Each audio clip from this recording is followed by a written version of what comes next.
Hi, third graders. Today your teachers are asking you to listen to a story and pay really close attention to the character's feelings.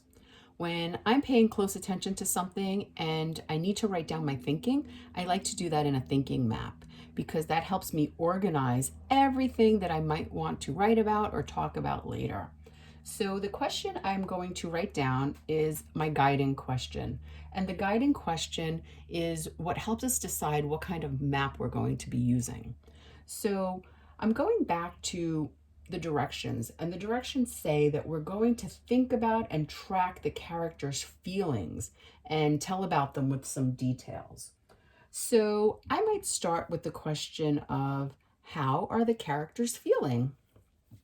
So I'll start right up here, and I'll start with a capital letter and write how are the characters, and if I don't know how to spell it, I'll do my best to sound it out. Characters feeling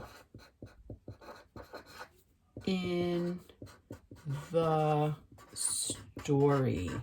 Let me go back and read my question. How are the characters feeling in the story? Oops, I forgot my question mark. We put that at the end of a question. So with every thinking map, after we have our guiding question, we go right into what's called the frame. And just like a picture frame, it keeps all of the ideas in one place, nice and important, and shows us that everything that we're thinking about is going right in this space in the frame. And if you have a different color, this would be a good time to use it. I'm going to use green. Usually we use green to write our source, and the source is where am I getting this information from? So if I'm writing about characters' feelings and maybe a few days later I might pick up this paper, I need to know which characters am I writing about? How did I get this information? What's my source? Where is this coming from? And the source is today's story, Rotten Richie and the Ultimate Dare. And I'm writing that right up top here. It might be a little hard to see because my green is a little bit light, but that's fine. Ultimate Dare. And let me just reread. Rotten Richie and the Ultimate Dare by Patricia Polacco. So what I did was I paused the video so that I can really check the spelling of it. And that's really important. If you have a book in front of you or if you're watching a video and you have to recopy something from there, there's no reason to spell that wrong. You go right to where it's written and copy it exactly as you see it. So I make sure that it's all spelled correct. Rotten Richie and the Ultimate Dare.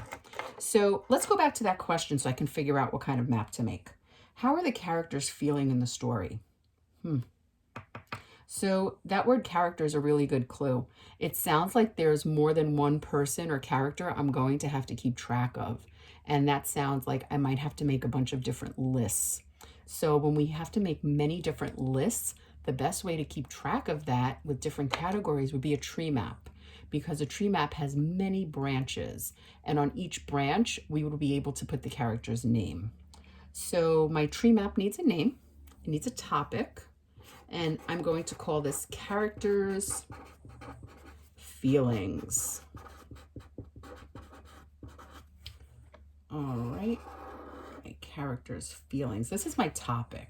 And after I underline it, it gets like a little T. And then I will bring the biggest branch all the way across and bring down that little branch. And that's where I will start to write the different characters' names. Okay, so I have space here to write about one character and jot those feelings all the way down, or I can write about many characters. Okay, so it's up to you. How many characters' feelings do you want to track? So let's play the story and see what we come up with. As if life wasn't bad enough having to endure my rotten redheaded older brother all summer, my mom, brother, and I had to move from Grandpa and Grandma's farm in Union City to Battle Creek to be closer to Mom's teaching job. Now I was going to be the new kid at school. But even worse than that, My rotten brother was going to be in the same school as I was. He was the black hole in my universe, the embarrassment of my life, the frog in my punch bowl. So I'm going to stop right there. I know that a character is starting to do the talking, and the person reading the story right now who's telling it, they're what's called the narrator. And I don't know the narrator's name yet, but I know that this is going to be an important character because she clearly has a way that she's feeling in the very first few seconds of the story. So I will put the word narrator here. And just to remember, narrator is another word for storyteller. And I don't know what the narrator's name is yet, so I'll just put a question mark and a line. So once we figure out who she is, I'll put her name there. And she's my first character whose feelings I'm going to track. So that one gets a T also, because that's our topic for this branch. So we're tracking the character here, the narrator. And if we go back and listen to what she said, she's talking about when she moved.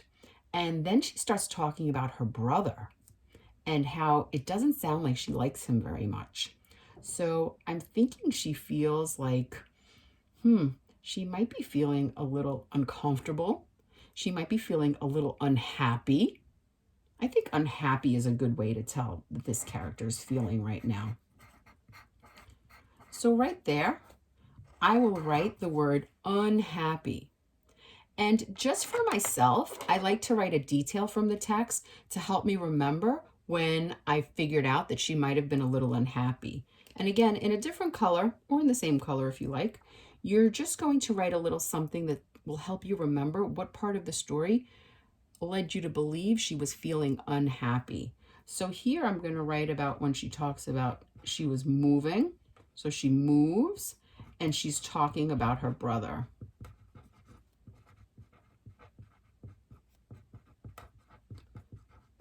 Okay, spelling doesn't need to be perfect, but like I said, if it's something that you're copying from somewhere, make sure you're spelling it correct or do the best you can with it. So just to review what we have so far, we have our thinking map that has a frame. Our guiding question is, how are the characters feeling in the story? We have the title, which is Rotten Richie and the Ultimate Dare. And we're keeping track of all of these different categories of characters' feelings. We're making different lists for the different characters. And the first character I have here is the narrator. So we don't know her name yet, so I just put narrator, which is another word for storyteller. And just in the first 44 seconds of listening, I can tell that she's unhappy as she's talking about her move and as she's describing her brother. The spider in my cereal, the wart on my cookie, the slug in my Jell-O, the snake in my soup.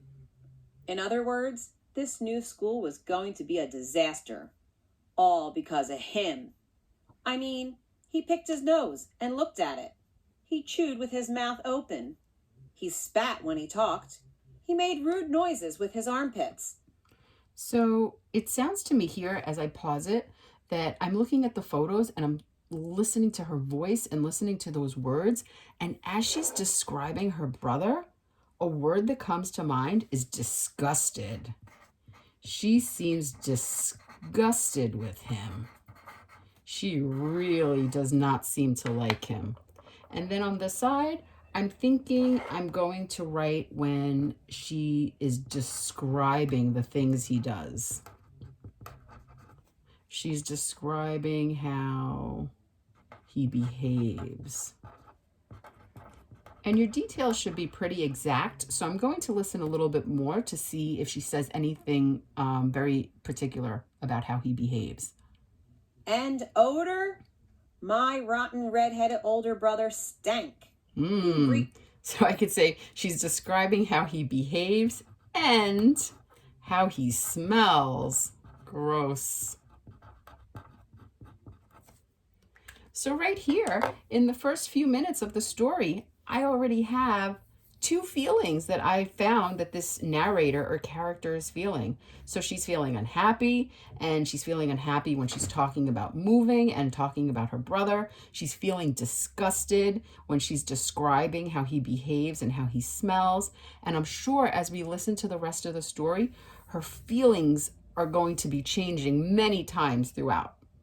And what you'll notice here is we have plenty of room to add other characters.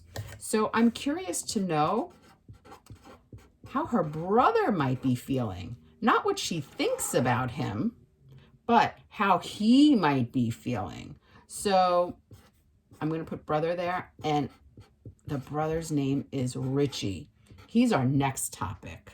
So as you start to listen to the story, start to jot down different ways Richie might be feeling. And when you get that feeling, put a line below it to separate that detail from the next. Okay? And then if you have another color pencil or pen, start to put details that kind of support how he might be feeling that way and where in the story it tells about it. You have plenty of room here to even add 2, 3, 4 more characters, whatever you like. Or you can just keep going on and on with the narrator and the brother. I leave it up to you. But the really important thing is that you're tracking your thinking here. And as you listen to those details and write down what is making you think that, and how can you support that when you write about it or speak to your teachers about it. Okay, have fun.